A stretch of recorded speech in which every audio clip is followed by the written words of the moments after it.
Hi friends. எனக்கு தெரிஞ்ச ஒரு பெண்மணி என்ன பண்ணாங்க, ம், அவங்க அவங்க வேலைக்கு போகலை, வீட்டில் இருக்காங்க. 2 குழந்தைகள். அவங்க ஹஸ்பண்ட் வந்து நல்ல வேலையில் இருக்கார். இவங்களும் படித்தவங்க தான், ஆனால் வேலைக்கு போகலை, அவ்வளோதான். இவங்க என்ன பண்ணுவாங்கன்னா, அவங்க ஹஸ்பண்டு வீட்டு வேலைக்கு, வீட்டில் செலவுகளுக்கு கொடுக்குற காசில் கொஞ்சம் கொஞ்சம் மிச்சம் பண்ணி வச்சுக்கிட்டே இருந்தாங்க. அப்போ நான் சொன்னேன், இது நல்ல பழக்கம் தான், சிக்கனமாக இருக்கிறது தப்பு கிடையாது அப்படின்னு சொல்லிட்டு ஒரு டைமில் நான் கேட்டேன், எவ்வளவு சேர்த்து வச்சுருக்கீங்க, என்ன பண்ணீங்க அப்படின்னு கேட்டப்போ அவங்க சொன்னாங்க, ஒருத்தர் பேரை சொல்லி அவங்கக்கிட்ட கொடுத்து வச்சுருக்கேன், மொத்தமாக இவ்வளவு ஆனதும் நான் வாங்கிக்கலான்னு இருக்கேன் அப்படின்னு. நான் கேட்டேன், எதுக்கு அவங்கக்கிட்ட கொண்டு போய் கொடுக்கணும்? ஐயோ, அவங்க வந்து எனக்கு எத்தனை வருஷமாக ஃப்ரெண்டு, அவங்க எனக்காக என்ன வேணால் செய்வாங்க, அதனால தான் நான் கொடுத்து வச்சேன் அப்படின்னு சொன்னாங்க.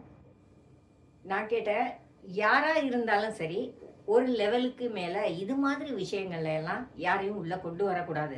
தாராளமா தெருவுக்கு தெரு பேங்க் இருக்கு. ஏதாவது ஒரு அக்கவுண்ட்ல நீங்க போட்டுருக்கலாமே, ஏற்கனவே உங்களுக்கு அக்கவுண்ட் இருக்கே அப்படின்னு கேட்டேன். அவங்க சொன்னாங்க, அக்கவுண்ட்ல போட்டா என் வீட்டுக்காரர் பார்த்துருவாரு. இவ்வளோ காசு வச்சிருக்கியா அப்படின்னு கேட்பாருன்னு. கேட்டா என்ன?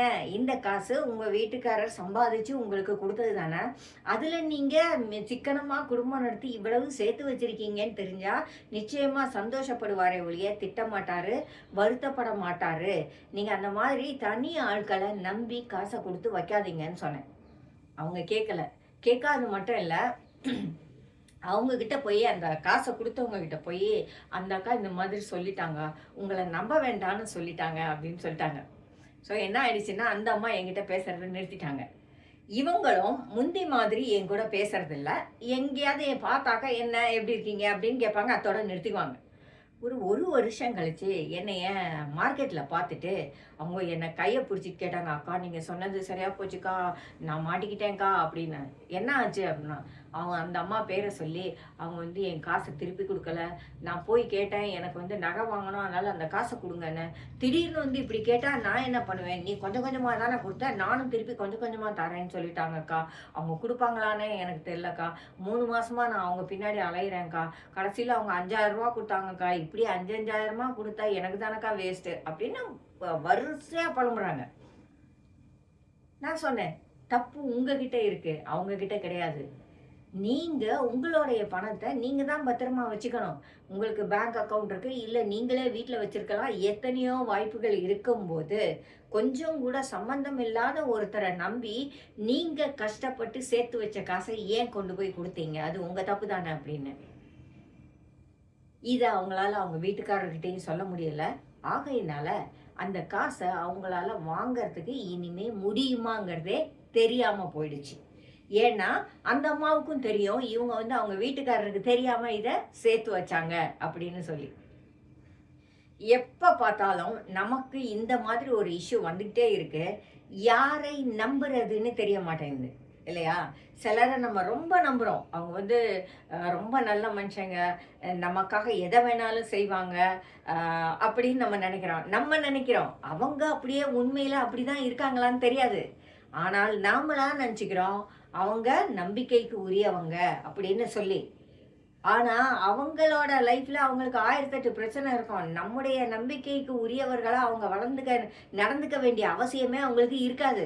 நம்மளா நினச்சுக்கிட்டா அதுக்கு யார் தப்பு? அப்புறம் அவங்க நமக்கு ஏதாவது எதிரான விஷயங்கள செய்யும்போது, "நான் அவங்கள ரொம்ப நம்பினேன். அவங்க நம்மள களவாடிட்டாங்க" அப்படின்னு பேசுறோம். தப்புகள் நம்மகிட்ட இருக்கு. யாரையுமே ஒரு அளவுக்கு மேல நம்புறதுங்கிறது கஷ்டமான விஷயம் தான்.